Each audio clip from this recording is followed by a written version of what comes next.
क्या नए जन्मे बच्चे को सिर्फ माँ का दूध ही देना है या उसको पानी भी दे सकते हैं? नवजन्मे बच्चे को न्यूबॉर्न को पहले 6 महीने के लिए जो रिकमेंडेड डाइट है वो सिर्फ और सिर्फ माँ का दूध है। Breast feeding is the best. ऊपर के पानी की कोई जरूरत नहीं है। माँ का दूध अपने आप में पूरा संपूर्ण है। फैट, प्रोटीन, बाकी जो तत्व उसको चाहिए और इवन पानी की मात्रा जो बच्चे को चाहिए माँ के दूध में सारा सही और नेचुरल ढंग से पूरा उसको जो डाइजेशन में हेल्प करता है, इजीली डाइजेस्ट कर सकता है, वो पूरा उस हिसाब से परफेक्ट है। और सर एक डॉक्टर साहब जो क्वेश्चन अक्सर पेरेंट्स के दादी नानी अक्सर जो जन्म घुट्टी देते हैं स्टार्टिंग में उसमें शहद यूज करते हैं।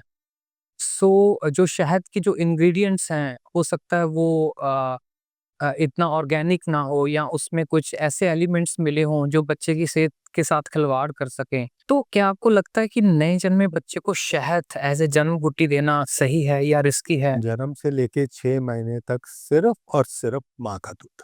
कोई पानी, कोई जन्म घूटी, कोई शहद, कोई किसी भी तरह की और कोई जरूरत नहीं है।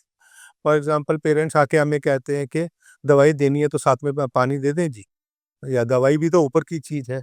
दवाई एक डिफरेंट एस्पेक्ट है। शहद हम अवॉइड कर सकते हैं। शहद, जन्म घूटी या जो गुड़ती देते हैं, पंजाबी में उसको गुड़ती कहते हैं जैसे। सो ऐसा कोई भी पदार्थ हमें नहीं देना चाहिए। कितना भी हम कोशिश कर लें, हाइजीन नहीं मेंटेन कर पाएंगे तो उससे कोई ना कोई सोर्स ऑफ इन्फेक्शन, जैसे कहते हैं ना, जच्चा बच्चा को 1.25 महीना बचा के रखना चाहिए। तो तुरंत जन्म के बाद अगर हमने किसी ऐसी चीज को एक्सपोज कर दिया तो उससे अगर बच्चे ने इन्फेक्शन पकड़ ली तो आगे चल के प्रॉब्लम खड़ी हो सकती है। सर गवर्नमेंट ने एक कैंपेन लॉन्च किया, बड़ा फेमस हुआ, माँ का पहला गाढ़ा दूध। वो पहला गाढ़ा दूध क्या है? वो कोलेस्ट्रम है, उसमें फैट कंटेंट ज्यादा है। ठीक है, ज्यादा इन द सेंस जितना बच्चे को जरूरत है। सो माँ का दूध 3 हिस्सों में बटा होता है: colostrum, fore milk, hind milk.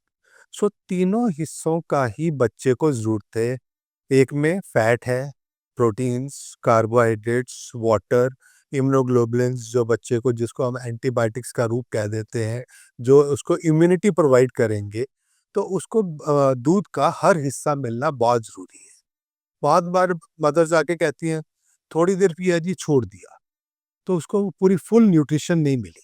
जी। कौन सा हिस्सा गया, कौन सा पार्ट नहीं गया, वो कह पाना मुश्किल है। सो एक प्रॉपर ब्रेस्ट फीडिंग का मतलब है कि एक ब्रेस्ट से अगर प्रॉपर फीड बच्चों को दी गई है तो जाके उसके सारे तत्व पूरे होंगे, उसकी इम्यूनिटी प्रॉपरली डेवलप होगी। सो तीनों पार्ट में उसको दूध पिलाना जरूरी है। एक सर जैसे आज का जो लाइफस्टाइल हो गया है, मॉडर्न लाइफस्टाइल है, वर्किंग मदर्स हैं, बहुत बार मदर्स को दूध नहीं आता, दूध कम होता है, तो उसका क्या अल्टरनेटिव है? सर ये मिसकंसेप्शन है, दूध नहीं आ रहा या मदर को ये प्रॉब्लम है। It's all psychological. मैं मेरे पेशेंट्स को एक ही बात कहता हूँ कि नॉर्मल मदर जो बच्चे को जन्म दे सकती है, ऐसी कोई बात नहीं है कि दूध ना आए या वो दूध ना पिला पाए। और उसमें सबसे बड़ी जरूरत जो आज के दिन हम महसूस कर रहे हैं कि 9 मंथ्स में जब रेगुलर चेकअप होता है मदर का, तो उस टाइम पे मदर की प्रॉपर काउंसलिंग करनी चाहिए। जब पहले प्रेगनेंसी होती है तो बहुत सारी एप्रीहेंशंस होती है, मदर को बहुत सारे सवाल होते हैं। इसीलिए जैसे जॉइंट फैमिली है तो ये सारे सवाल घर पे नानी दादियाँ जो बुजुर्ग होते हैं वो सारे जवाब दे सकते हैं उनके।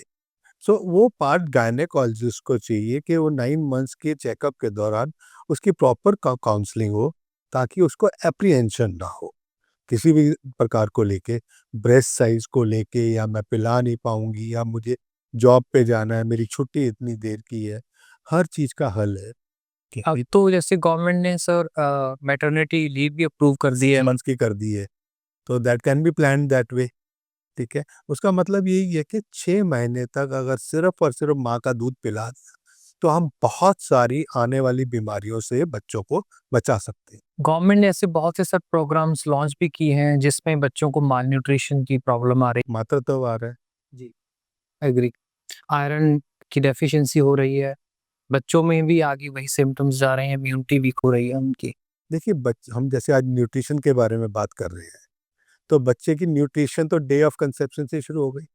जिस दिन कंसीव हुआ, ठीक है, वो बनना उसको न्यूट्रिशन मिल रहा है तो ही तो बच्चा बन रहा है, तो ही उसके अंदर ऑर्गन्स डेवलप हो रहे हैं, उसका सारा सिस्टम डेवलप हो रहा है, ठीक है।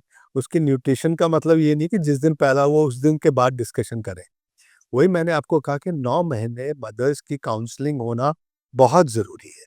जितनी बेटर काउंसलिंग होगी, उनकी एप्रीहेंशंस दूर होंगी, साइकोलॉजी हॉर्मोन्स कहाँ से प्रोड्यूस होते हैं? ट्रेन से। ब्रेन से, जी। ठीक है।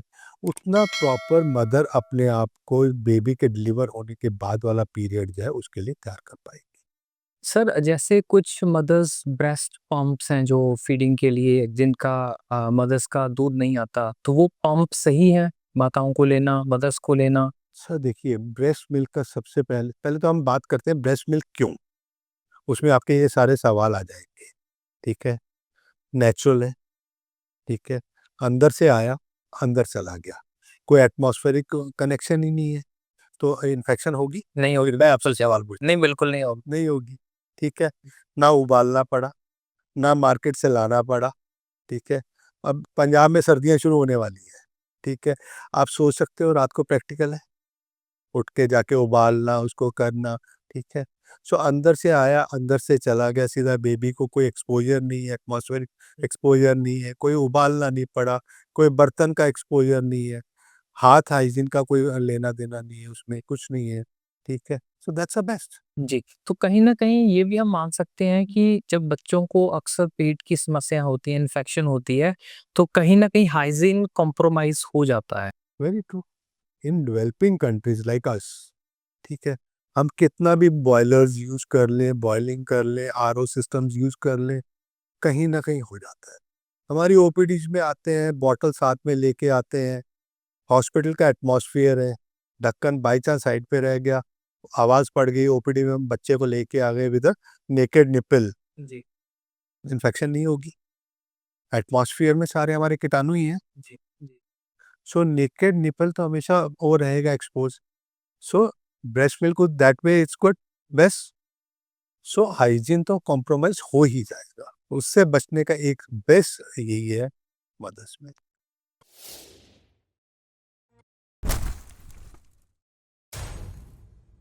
अगर आप जानना चाहते हैं कि डायबिटीज़ में क्या खाएं और क्या ना खाएं, देन डाउनलोड रूबरू diabetes diet chart. The link is in description.